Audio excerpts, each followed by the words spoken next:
What is going on, YouTube? This is Jim back with another gameplay video breakdown for you guys today, taking a look at Destruction All-Stars.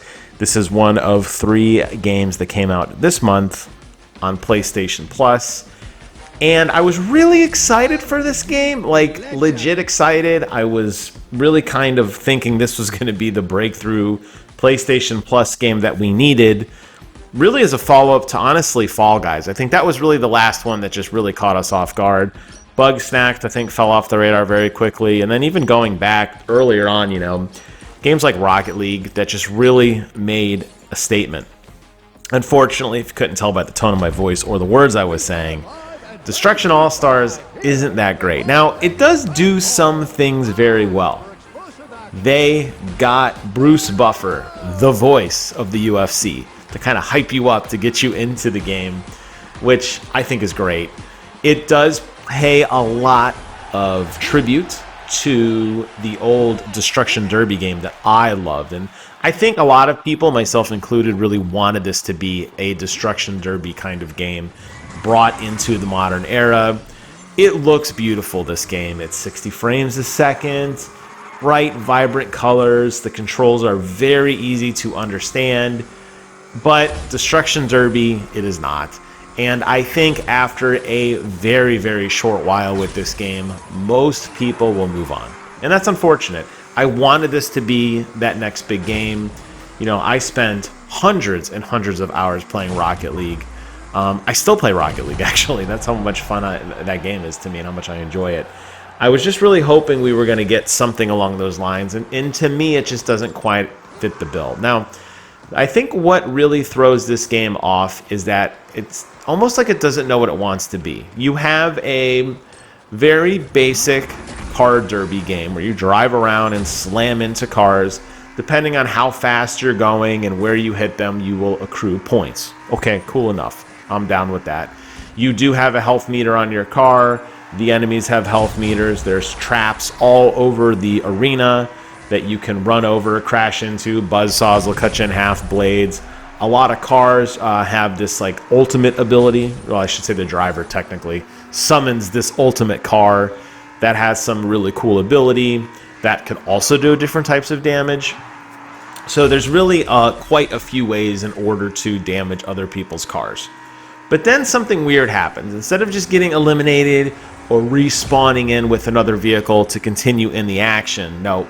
You get out of your car, and they've included this ground game where you run around like a goober, and you try to find other cars that spawn around the map. You could also hijack another person's car by jumping on the roof and either forcing their car to wreck or actually hijack it and take control of it yourself. And basically what alludes to a button mashing minigame. And that's really about it. You know, when you think of a game, well, I don't know. It's very dated, and I know I'm dating myself. But Destruction Derby for the original PlayStation is a beautiful game. Beautiful.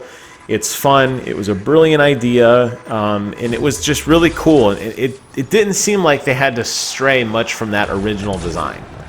The fact that they did add in all these crazy personalities that have different looks and aesthetics and, you know, abilities and stuff is welcome. But the reality is when it boils down to this wonky running where you're trying to wall jump and your character just feels so sloppy, it's unprecise movement, it doesn't really amount to anything other than you getting right back in a car, which is exactly where you should be to begin with.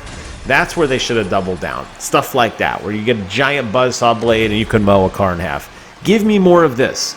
Don't make this a special ability. Now, it doesn't have to be Twisted Metal, where you have all these different types of guns and armaments, you know, to help you destroy their vehicles. But they should have really doubled down on the vehicle portion of this game. They didn't.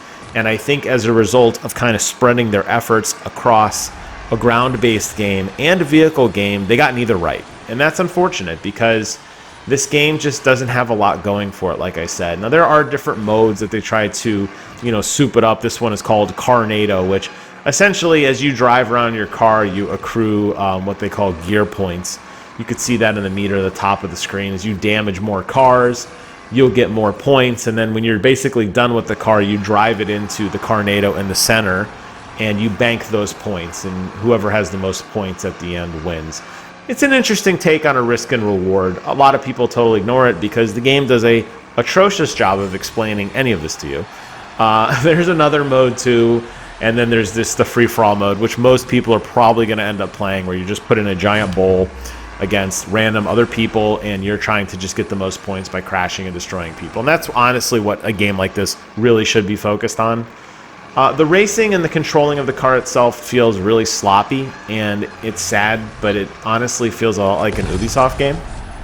And I'm not a big fan of Ubisoft racing games at all. I think they control incredibly, horribly, sloppy, ugly, gross. Any of their open world games where you get in a vehicle, it's just a bad time. The problem is this game is focused on driving, and the fact that the driving doesn't feel good puts it in a really bad position, because without the driving, what do you have left? Really not a lot. You can use the right analog stick to basically boost your car in any direction. It's just kind of like a strong jerk, hard left, hard right. You can use the circle to do like a e-brake and kind of spin on a dime, but it feels unrealistic, and as a result of you being able to manipulate your car this quickly, it really loses a lot of heft and a lot of the impact when you slam into things. And on top of all of that, it's very difficult to actually hit other people because it's so jerky.